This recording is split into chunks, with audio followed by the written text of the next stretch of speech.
ඔන්න අද අපි බලන්න යන්නේ චූටි කාලේ ඉඳන්ම එයාලගේ පවුල් වලින් බන්ධන්න ප්ලෑන් කරලා තියෙන කොල්ලෙකුගේ කෙල්ලෙකුගේ කතාවක්.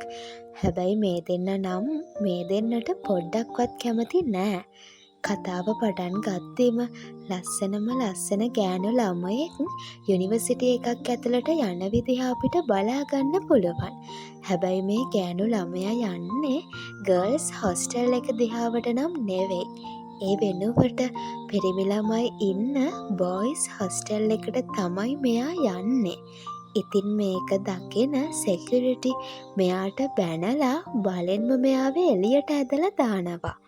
ඒත් මේ ගෑනු ළමයට ඕන කොහොම හරි මේ හොස්ටල් එක ඇතුළට යන්න.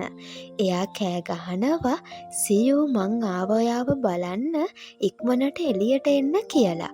මේ ගෑනු ළමයාගේ නම තමයි ඩෑන්. ඉතින් ඩෑන් මෙහෙම කෑ ගහනවා දැකපු ළමයි මෙයාගේ වටේට එකතු වෙනවා. ඒ විතරක්ම නෙවෙයි ෆෝන්ස් වලින් මේක වීඩියෝත් කරනවා. ඒ වෙලාවේ ඩෑන්ට එකපාරටම කවුරු හරි කෙනෙක් පිටිපස්සෙන් කතා කරනවා ඇහෙනවා. ඉතින් මේ තමයි ඩෑන් බලාපොරොත්තු වුණ කෙනා.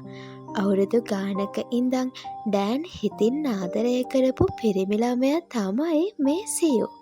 සියු ටිකක් තරහ ගිහින් තමයි ඩෑන් දිහා බලාගෙන ඉන්නේ. ඩෑන්ගේ නම් ඇස්වල හොඳටම කඳුළු පිරිලා. පස්සේ සියු ඩෑන් එක්ක තනියම ටිකක් කතා කරන්න හිතනවා. ඩෑන් කියනවා "ඔයා හම්බුන එක ගැන මට ගොඩක් සතුටුයි" කියලා. "ඔයා මගේ කෝල්ස් එකකටවත් ආන්සර් කරේ නෑනේ.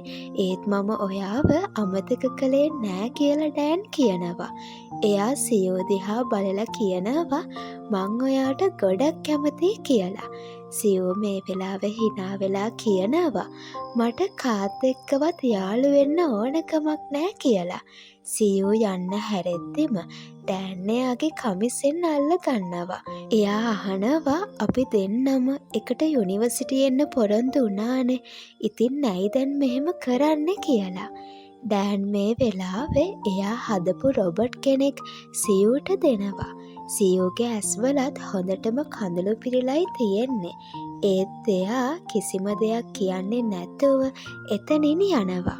හොස්ටෙල් එකට ගියාට පස්සේ සියු ඩෑන් දීපු රොබෝ දිහා බලන් ඉන්නවා. එයා දකිනවා නමපු කොලයක් රොබෝගේ ඇඳුම් අස්සේ තියෙනවා. ඉතින් ඒ කොලේ ලියලා තිබ්බේ 2012/12/21. ඒ තමයි ඒ දෙන්න මුලින්ම හම්බ වුණ දවස.